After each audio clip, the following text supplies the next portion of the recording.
Karimnagar Dadaji homeo and Ayurvedic care centre లో piles, fissures, fistula, పిలోనాయిడ్ల sinus కు క్షారసూత్ర చికిత్స ద్వారా శాశ్వత పరిష్కారం. 9392002829.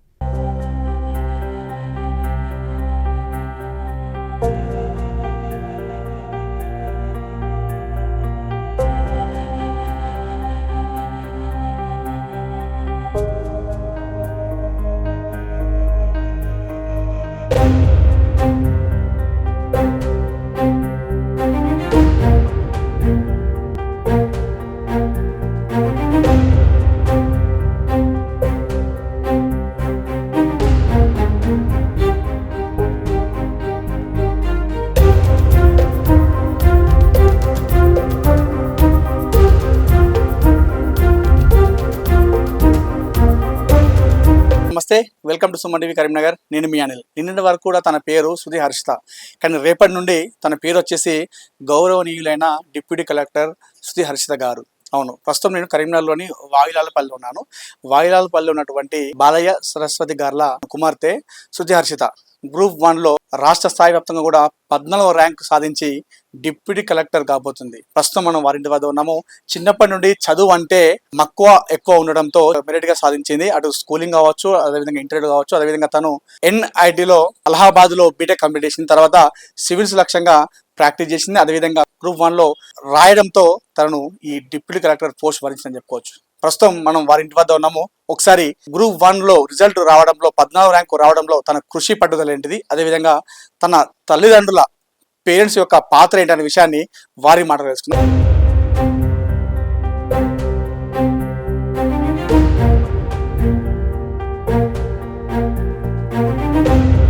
ప్రస్తుతం నాతో గ్రూప్ 1లో రాష్ట్ర స్థాయిలో 14వ ర్యాంక్ సాధించినటువంటి సుధీ హర్షిత గారు ఉన్నారు.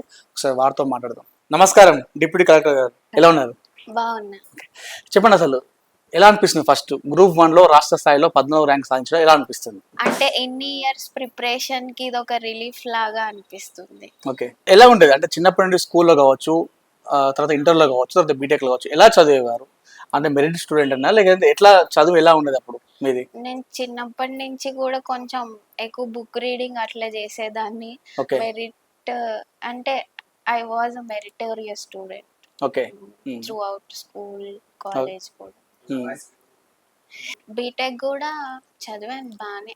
ఓకే, అంటే స్కూల్ టైంలో కావచ్చు, ఇంటర్లో కావచ్చు, బీటెక్లో కావచ్చు, మీరు ఎంచుకున్నటువంటి ఏదైతే ఉంటుందో కోర్స్ అనేది మీ ఇష్ట ప్రకారం ఎంచుకున్నారంటే పేరెంట్స్ వాళ్ళ ఇష్టంతో? లేదు లేదు, ఆల్వేస్ అది నా ఇష్టం.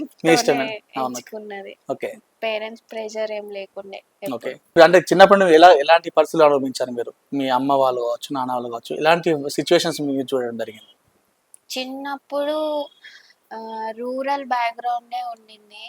అంటే మోర్ దాన్ మీ మా అంటే పేరెంట్స్ ఎక్కువ కష్టపడ్డారు. వాళ్ళు ఫస్ట్ జనరేషన్ లెర్నర్స్ మా ఫ్యామిలీలో. సో వాళ్ళ స్ట్రగుల్స్ చూస్తూనే పెరిగాము. సివిల్ సర్వీసెస్ కూడా అంటే వాళ్ళు చిన్న చిన్నగా సొసైటీకి కాంట్రిబ్యూట్ చేయడం, అండ్ ప్రివిలేజ్డ్ వాళ్ళకి చేసేది చూస్తూ, అంటే this is also career path to choose అని చూజ్ చేసుకొని ప్రిపరేషన్ స్టార్ట్ చేశా. ఓకే, సో వారి సహకారం ఎలా ఉండేది? అమ్మ నాన్న సహకారం ఎప్పుడు ఉంటూనే ఉండింది. అంటే ఫుల్ కంప్లీట్ సపోర్ట్. ఎప్పుడు డిమోటివేట్ ఏం చేయలేదు. ఇంకా నేను డిప్రెస్డ్ ఉన్నప్పుడు కూడా వాళ్ళు పుష్ చేసి సపోర్ట్ చేసి ఇక్కడ దాకా తీసుకొచ్చారు. ఓకే, అమ్మ నాన్నల తర్వాత ఎక్కువ సపోర్ట్ మీకు ఎవరు నుండి వచ్చింది? తమ్ముడు, ఫ్రెండ్స్, అమ్మమ్మ, తాతయ్య, నాన్నమ్మ, అందరూ, ఇంకా ఎక్స్టెండెడ్ ఫ్యామిలీ. సో వీరు కాకుండా మీరు చదువుకున్న రోజుల్లో మిమ్మల్ని బాగా ప్రోత్సహించిందంటే మీ గురువులు అంటే ఎవరు చెప్పుకుంటారు? స్కూల్ టైంలో, ఇంటర్ టైంలోనా, బీటెక్ టైంలోనా? ఒక గురువు ఖచ్చితంగా ఉంటారు మనల్ని ప్రోత్సహించే వాళ్ళు. త్రూ అవుట్ ఉన్నారు. స్కూల్లో కొందరు, కాలేజ్ లో కొందరు, ప్రిపరేషన్ టైంలో మెంటర్స్, వీళ్ళందరి సపోర్ట్ ఉంది. ఓకే, 14వ ర్యాంక్ వచ్చిన తర్వాత మీ ఫ్రెండ్స్ కావచ్చు, ఫ్యామిలీ కావచ్చు, నిన్నటి వరకు కూడా మీరు సుధీ హర్షిత గారు, ఈ రోజు నుండి రేపటి నుండి deputy collector Sudhi Harshitha. So ఈ వేరియేషన్ వల్ల అలాంటివి మీరు చూడడం జరిగిందా? నాకు పర్సనలీ ఏం అనిపించట్లేదు. నేను అట్లీస్ట్ అంటే ఇంత టైం ఎఫర్ట్ పెట్టినందుకు సంథింగ్ ఫ్రూట్ఫుల్ వచ్చింది అన్న సెన్స్ ఆఫ్ రిలీఫ్ లో ఉన్నా. బట్ వీళ్ళంతా సంబరంగా ఉన్నారు, నిన్నటి నుంచి ఫుల్ హ్యాపీగా ఉన్నారు. అంటే వీళ్ళని చూస్తుంటే oh wow something good has happened అని అనిపిస్తుంది. ఓకే. చాలా మంది కూడా చదువుకునే వాళ్ళు ఇష్టం ఉంటది. చాలా ఎక్కువ ఇష్టం ఉన్నప్పటికి కూడా రిజల్ట్ రాకపోతది. రిజల్ట్ రాదు. అవును, అవును, రాని వాళ్ళు చాలా మంది డిప్రెస్‌కి వెళ్ళిపోతారు. కొంతమంది అవును, సూసైడ్ చేసుకునే వాళ్ళని కొంతమంది అవును, అయితే పక్కన పెట్టేసి మరి వేరే పని చేసుకున్నారు. అలాంటి వాళ్ళకి మీరు ఏం చెప్తారు స్టూడెంట్స్‌కి?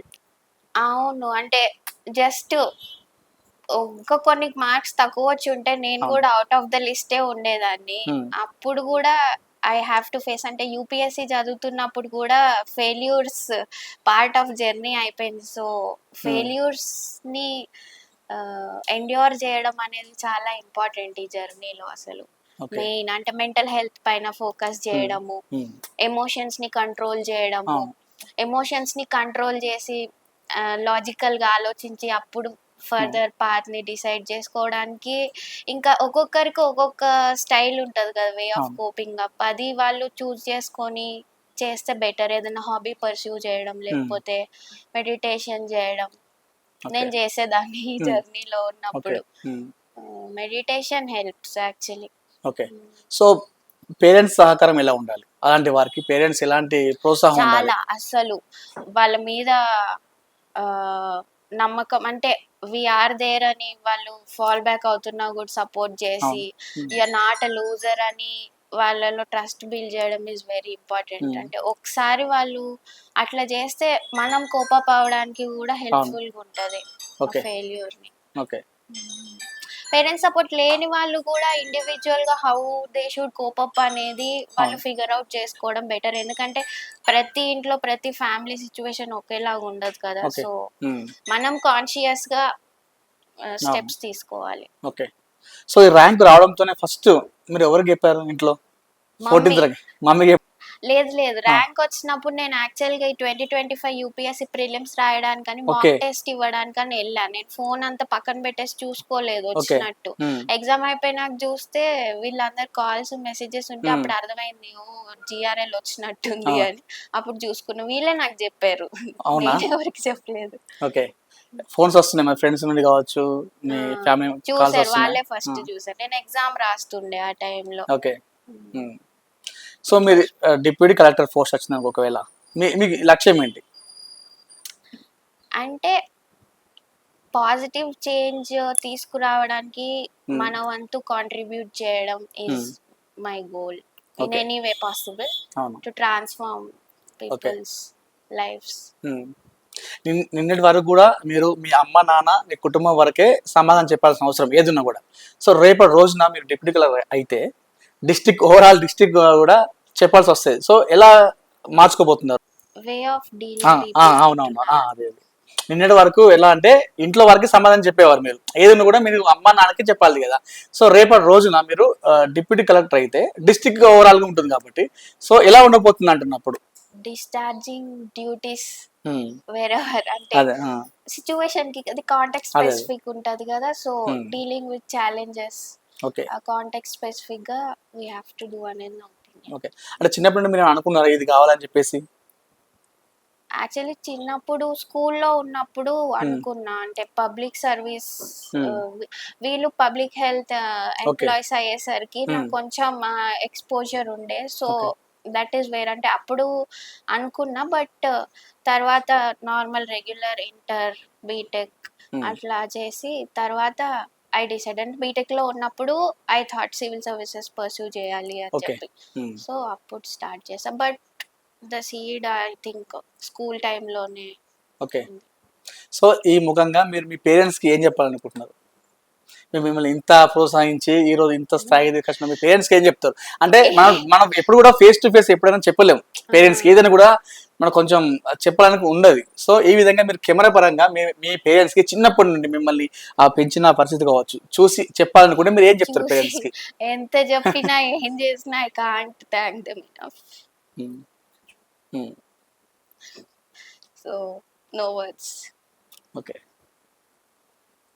సో ఒకసారి మనం ఎంత స్థాయికి వెళ్ళినా కూడా అంటారు కదా, ఢిల్లీకి రాజైనా తల్లికి కొడుకు అన్నట్టుగా. సో తన ఎమోషన్ తగ్గుతుంది. ఆ పేరెంట్స్ పెంచినటువంటి పరిస్థితులు కావచ్చు, చిన్నప్పుడు తను అనుభవించిన ఆ పరిస్థితులను కూడా నెంబర్ చేసుకుంటుంది. ఒకసారి వారి పేరెంట్స్తో కూడా మనం మాట్లాడించే ప్రయత్నం చేద్దాం.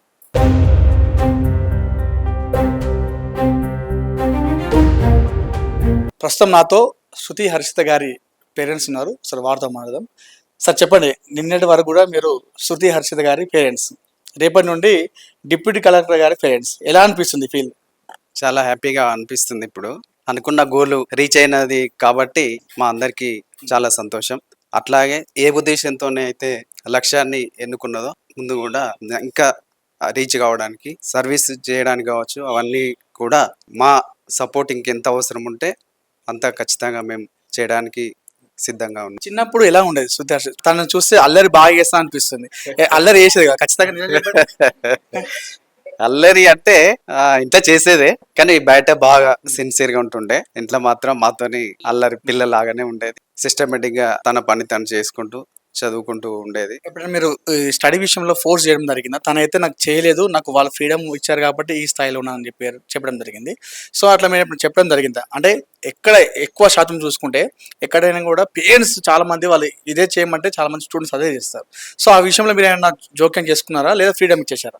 చదువు విషయంలో కంప్లీట్ ఫ్రీడమ్ ఇచ్చేసినాము. ఇప్పుడు మేము ఇద్దరము మెడికల్ అండ్ హెల్త్ డిపార్ట్మెంట్ లో జాబ్ చేస్తాము. మేము అట్లా ఫోర్స్ చేస్తే మా బిడ్డ ఈ రోజు డాక్టర్ అయ్యేది. కానీ అడిగామన్నమాట, ఏం తీసుకుంటావు బిడ్డ అని అంటే ఎంపీసీ అన్నది. తన ఇష్టం ఉండాలి కాబట్టి, తన ఇష్టమైందే చదవాలి కాబట్టి ఎంపీసీ అనే చూజ్ చేసుకున్నది కాబట్టి యూ కెన్ ప్రొసీడ్ అని చెప్పాము. అట్లా ఎక్కడ ఏ సందర్భంలో కూడా ఫోర్స్ చేయడం జరగలేదు. ఈవెన్ ఎన్ఐటి అలహాబాద్ లో బీటెక్ చేసేటప్పుడు కూడా జనరల్ గా ఎన్ఐటి కాలేజీలో ప్లేస్మెంట్స్ చాలా చక్కగానే ఉంటాయి అక్కడ. అప్పుడే చెప్పింది అన్నట్టు, మాకు థర్డ్ ఇయర్ లోనే చెప్పేసింది, ప్రిపేర్ కాను అన్నది అన్నట్టు. అంటే కూర్చోను, తీసుకోను. జనరల్ గా ఇప్పుడు పేరెంట్స్ ఎన్ఐటి కాలేజ్ అంటే ప్లేస్మెంట్ మంచి ఉంటాయి కాబట్టి తీసుకోవాలనుకుంటారు కదా. అప్పుడు మాకు తెలిసిందనమాట, అంటే సివిల్సే లక్ష్యము అనేది. నేను సివిల్స్కి వెళ్తా అనంటే సరే ఓకే అనుకున్నాం అన్నట్టు. మళ్ళీ ఫైనల్ ఇయర్ కూడా అడిగితే లేదు డాడీ నా గోల్ అదే అంటే ఎంకరేజ్ చేయడం అనేది జరిగిందనమాట. అంటే తను గోల్ రీచ్ కావడానికి ఒక మెట్టు రీచ్ అయింది, ఎక్కినట్టు మాకు అనిపించింది. యాక్చువల్గా తన గోల్ యూపీఎస్సీ కాబట్టి సరే గ్రూప్ 1 పోస్ట్ మంచి పోస్ట్ కాబట్టి తన గోల్కు కొంచెం దగ్గరలో ఉన్నది కాబట్టి మేము చాలా సంతోషం మాకు అనిపించింది. తన కాన్ఫిడెంట్ ఏంటి సార్? అది ఇందాక మాట్లాడుతూ చెప్పింది. ఏం చెప్పిందంటే నేను ఎగ్జామ్ రాయడానికి వెళ్ళాను, సో నాకు ఫోన్ వచ్చింది. ఫోన్ వచ్చిన తర్వాత నాకు అర్థమైంది, ఓహో రిజల్ట్ వచ్చిందేమో అని చెప్పేసి చాలా సింపుల్గా చెప్పేస్తుంది. వచ్చింది కావచ్చు రిజల్ట్. అంత కాన్ఫిడెంట్ మీరు బిల్డ్ చేశారా, లేకపోతే తను సెల్ఫ్గా బిల్డ్ చేసుకుందా? తను అట్లనే ఉంటది ఎప్పుడైనా. అంటే రిజల్ట్ ఎప్పుడు వస్తుంది అంటే అటు డేట్ ఫిక్స్డ్ ఏం లేదు కాబట్టి, జస్ట్ ఫస్ట్ మార్క్స్ ఇచ్చారు కాబట్టి ఆ మార్క్స్ తోనే ర్యాంక్ మనం ఎక్స్పెక్ట్ చేయలేం కాబట్టి అంత ఎక్స్పెక్ట్ చేయలేదు అన్నట్టు. సో అది చూసిన తర్వాత ర్యాంక్ అవన్నీ చూసిన తర్వాత చాలా హ్యాపీగా అది అయిపోయింది అనమాట. సార్ ఎమోషనల్ అవుతున్నాడు తండ్రిగా. సో తల్లితో మాట్లాడతాం. అమ్మ చెప్పండి, ఎలా అనిపిస్తుంది మీకు? చాలా హ్యాపీగా ఉందండి. మా పాపకి 14th ర్యాంక్ రావడం అంటే తను ఎంచుకున్న దారిలో దగ్గరగా వచ్చింది అని చాలా హ్యాపీగా ఉంది. ఆ దేవుడికి కృతజ్ఞతలు. ఏం చెప్పాలో తెలియట్లేదు. ఇందాక సార్ చెప్తూ ఒకటి స్కిప్ చేసిండు, అల్లరి చేసి అంటే అల్లరి చేయకపోయేది డీసెంట్గా ఉండని చెప్పిండు. అంటే ఎక్కడైనా కూడా కూతురికి తండ్రి అంటే బాగా ఇష్టం ఉంటుంది కాబట్టి చెప్పలేదు. మీరు చెప్పండి, తల్లి అల్లరి చేసేదే కదా? చాలా అల్లరి పిల్ల యాక్చువల్లీ. అంటే తన అల్లరి ఇంట్లో వాళ్ళకే తెలుస్తుంది, బయట తెలీదు. అంత బయట డీసెంట్ గానే ఉంటది కానీ ఇంట్లో అల్లరి పిల్ల. వాళ్ళ తమ్ముళ్ళతోని బాగా అల్లరి చేస్తుంది, ఏడిపిస్తుంది, ఆడుతుంది, అన్ని చేస్తుంది. కానీ చిన్నప్పటి నుండి తనకి ఇట్లా బుక్ రీడింగ్ అంటే చాలా ఇష్టం. ఇప్పుడు వాళ్ళ డాడీ బయటికి వెళ్ళినా ఏం తేవాలి చిన్న అంటే చందమామన, బుజ్జాయ ఇలాంటి స్టోరీస్ చిన్నప్పటి నుండి అలాంటి బుక్స్ చదివి పెరిగింది. అంటే కొన్ని చిన్న హ్యాబిట్సే ఒక పెద్ద విజయానికి కారణం అవుతాయి అని అంటారు కదా, అట్లా నా పాపకి అట్లా అనుకుంటున్నా నేను. ఆ బుక్ రీడింగ్ అనేది తనకి చాలా హెల్ప్ అయింది అని. వచ్చినందుకు సహకరించిన అందరికీ థ్యాంక్స్. అంటే సార్ చెప్పండి, పేరెంట్స్ యొక్క సహకారం ఎలా ఉండాలి? పేరెంట్స్ యొక్క పాత్ర ముఖ్యమైనది పిల్లల భవిష్యత్తు విషయంలో, ఎందుకంటే చదివించేది వారే కాబట్టి. కొందరు ఎలా అంటే ఆర్థిక పరిస్థితి లేక మంచి మెరిట్ అయినప్పుడు కూడా పక్కన పెట్టేస్తారు. కొంతమంది మంచిగా ఉన్నప్పటికీ కూడా స్టూడెంట్స్ పక్కన పెడుతుంటారు. సో పేరెంట్స్ యొక్క పాత్ర ఎలా ఎలా ఉండాలి ఇలాంటి విషయాల్లో? ఇలాంటి మంచి స్టూడెంట్స్ కి డబ్బు ఉన్నా లేకపోయినా ఎలాంటి సహకారం ఉండాలి పేరెంట్స్? వాళ్ళ ఉద్దేశం ఏంటిది, వాళ్ళు అసలు ఏమనుకుంటున్నారు, ఏం చేయాలనుకుంటున్నారు అనేది అర్థం చేసుకొని యాజ్ ఏ పేరెంట్ గా మనం గైడ్ చేస్తే ఇంకా సక్సెస్ కావడానికి ఎక్కువ అవకాశం ఉంటది. కాబట్టి మా పాపకి కూడా చిన్నప్పటి నుండి అంత డబ్బున్న కాలేజీలోనే ఏమి వేయలేదు. స్కూలింగ్ కూడా ఎస్పీఆర్ స్కూల్లోనే కరీంనగర్, కాలేజ్ ఒకటి ఇంటర్ నారాయణలో వేసాము. ఎన్ఐటి తను కష్టపడి తెచ్చుకుంది. ఇలా తను అన్ని అంటే డబ్బున్నయే అని కాదు, నార్మల్ కష్టపడిన పిల్లలకు వచ్చే కాలేజెస్.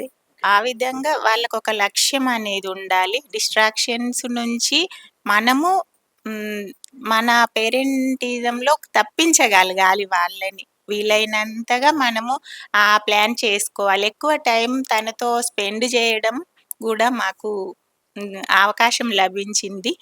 అట్లా జాబ్ చేసుకుంటూ కూడా పిల్లలతో ఎక్కువ టైం స్పెండ్ చేసేవాళ్ళం.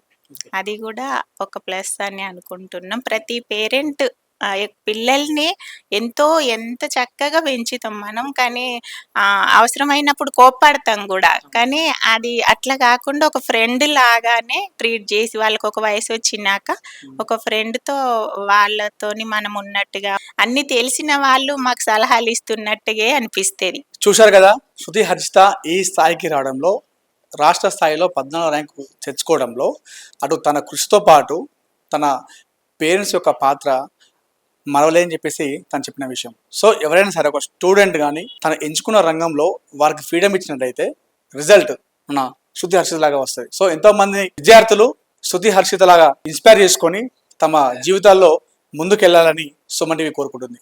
కెమెరా పర్సన్ కుమార్తో అనిల్, సుమన్ టీవీ, కరీంనగర్ నుండి.